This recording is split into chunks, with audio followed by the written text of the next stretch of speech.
여러분 안녕하세요, 국민입니다. 오늘 말씀드릴 주제는 이겁니다. 반려동물을 물건이 아닌 생명으로 대하는 법안이 입법 예고되었다. 그럼 앞으로 보험은 어떻게 변할까? 안녕하세요. 반갑습니다. 정성훈입니다. 오늘도 함께 하겠습니다. 정성훈 박사님과 함께 오늘 영상을 찍을 거고요. 저희가 오늘 다루고자 하는 내용은 금융영업 트렌드 2022 중에서 2장 2부 네 번째 꼭지입니다. 제목이 간결합니다. 이제는 펫보험이다. 네. 사실 얼마 전에 뉴스에서 왜 그 케베스 사극 네, 그거 혹시 보셨나요? 예, 맞습니다. 조금 잔인해 보이더라고요. 그죠. 네. 밧줄로 묶어가지고 막 뛰다가 네. 그 이제 법무부가 그래서 작년 7월에 동물은 물건이 아니다라는 조항을 넣은 민법 개정안을 입법 예고했습니다. 네네. 어떤 내용인가요? 과거에는 보험 관점에서 보면 반려동물이 뭐 생물이 아니라 물건으로 취급이 되었습니다. 자동차처럼. 예. 따라서 생보사는 관련 보험을 취급할 수가 없고 손보사만 판매할 수 있었다는 뜻이고요. 그런데 반려동물을 물건에서 생명으로 대한다는 것은 생명보험사가 관련 보험을 다룰 수 있게 된다는 뜻으로 해석하시면 되겠습니다.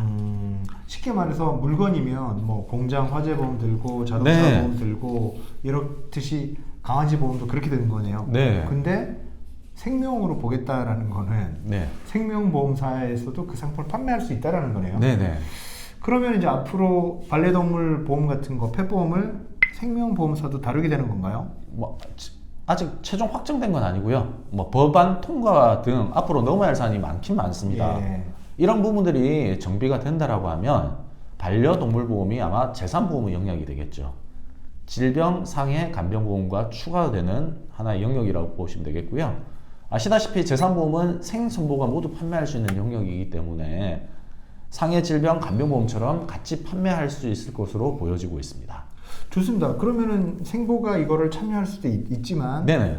이제 더 근원적인 질문은 이게 시장성이 있는가, 네. 마켓은 괜찮은가, 네. 이런 거에 대한 질문을 해보게 되거든요. 그렇죠. 어떤가요? 제가 자료를 한번 살펴봤는데요. KB금융지주에 있는 경영연구소라는 발표에 따르면 작년 말 기준으로 반려동물을 키우는 집은 무려 604만 가구라고 합니다. 전체 가구의 약 30%에 달하는 엄청난 숫자죠. 그래서 펫보험 시장의 성장 잠재력만큼은 매우 크다라고 볼 수 있겠습니다. 그 중에서 실제 얼마나 가입되어 있습니까? 네, 실제로는 반려동물 수에 비해 가입률은 상당히 저조한 수준인데요. 뭐 업계에 따르면 가입률이 약 1%가 채 되지 않는다고 합니다. 하지만 한국방송광고진흥공사가 발표한 자료에 의하면 반려동물 양육자의 60%가 향후에 펫보험 가입 의향이 있다고 답을 했습니다. 그러니까 이게 사실 한국 시장을 보면 네. 보험을 좋아하는 국민성? 그렇죠, 맞습니다. 왜냐하면 인당 가구당 그 가입 건수도 되게 많고 네네. 굉장히 보험이 활성화된 나라임에도 불구하고 펫보험은 왜 이렇게들 안 되는 걸까요?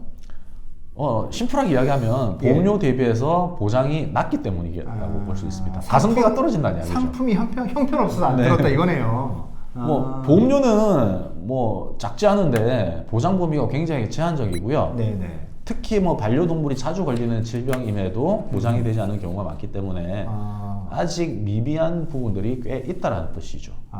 그러면 지금까지 잠깐 정리해 보면 한국의 펫보험 시장은 분명히 무궁무진하다. 왜냐하면 일단은 새 집에 한 집당 키우니까 604만 가구가 키우니까 굉장히 시장은 크다. 근데 가입률은 1%가 안 되는 것 같죠, 그죠? 1%가 안 되니까 엄청난 시장인데 지금까지 나와 있는 상품은 죄송합니다. 개판이다. 별로다. 그래서 이런 상황이다. 그러면은 상품만 좋아지면 될까요? 아니면 다른 또 어떤 개선점들이 좀 필요할까요? 네, 다른 개선점들이 뭐 필수적으로 설명이 돼야 되는데요. 첫 번째가 동물 의료 수가가 일원화되어야 합니다.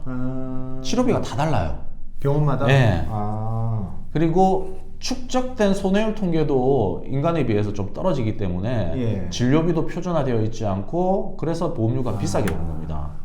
뭐 당연히 치료비가 어느 정도일지 가늠되지 않는 상황에서 뭐 리스크를 안은 채 상품을 개발할 수는 없게 되겠죠. 이 질병 걸렸을 때는 10만 원이 든다, 만 원이 든다 이런 게 있어야 되는데 이 병원 갔더니 그쵸. 5천 원, 저 병원 갔더니 만 원, 네. 저기 갔더니 3만 원 이런 네. 거네요. 네. 그러면 보험을 만들 수가 없는 거잖아요. 그죠.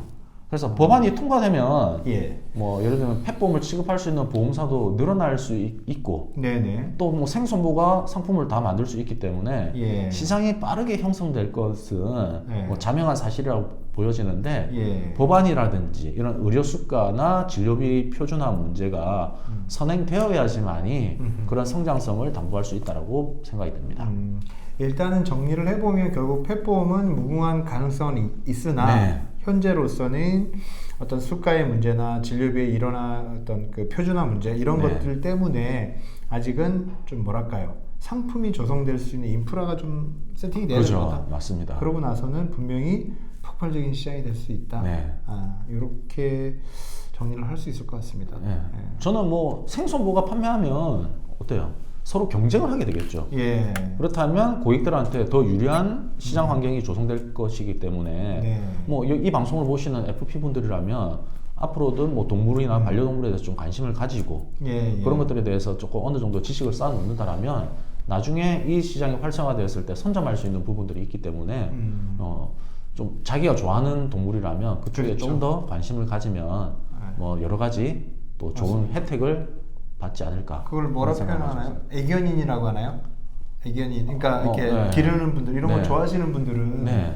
그런 분들 중에서 FP님들이라면 네. 이런 상품들에 대해서 좀 관심도 가지고 연구도 하고 하면 왜냐하면은 결국은 전문가가 된다는 건 그걸 좀 좋아하고 지식이 축적돼야 되는 맞습니다. 거잖아요. 예. 그랬을 때 펫보험이 당장은 뭐 시장성이 크진 예. 않지만 조금 장기적으로 연구해볼 가치는 분명히 있다. 네. 예. 그럼 이것도 어때요? 예. 반려동물 뭐 계약을 하게 되면 또 어때요? 사람도 당연히 그렇죠. 예, 추가로 할 수 있는 부분도 네. 있기 때문에 예. 저는 여러 가지로 FP들한테 도움이 되는 그런 포인트가 반려동물 시장이지 않을까라고 생각이 듭니다. 분명히 맞는 것 같습니다. 저희가 지난번에 영상에 중대재해기업처벌법이라는 걸 다뤘을 때 네. 우리가 당장 그거 가지고는 수익성이 안 나는 네. 크지 않는 상품이지만 저기 소상공인 법인 사장님들 접근하기는 굉장히 좋은 상품이다라고 네. 얘기했듯이 펫보험이라는 것도 좀 정형화된 좀 개선된 상품들이 나온다면 그걸 가지고서 뭐 이렇게 그 펫보험 시장을 뚫릴 네. 만한 가치는 분명히 있다. 네. 결국 기르는 사람은 사람이니까 그죠. 그분들도 보험을 들어야 될 거 아니에요. 예. 그렇게 얘기를 해볼 수 있을 것 같습니다. 관심을 가질 만한 시장인 것 같고요. 네. 예.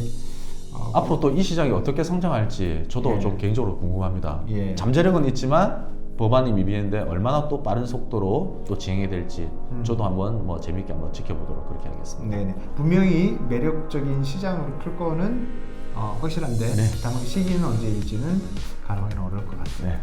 오늘 저희가 준비한 내용 여기까지 하고요. 다음 시간에 또 알찬 내용으로 찾아뵙도록 하겠습니다. 얘기 주셔서 감사합니다. 고맙습니다.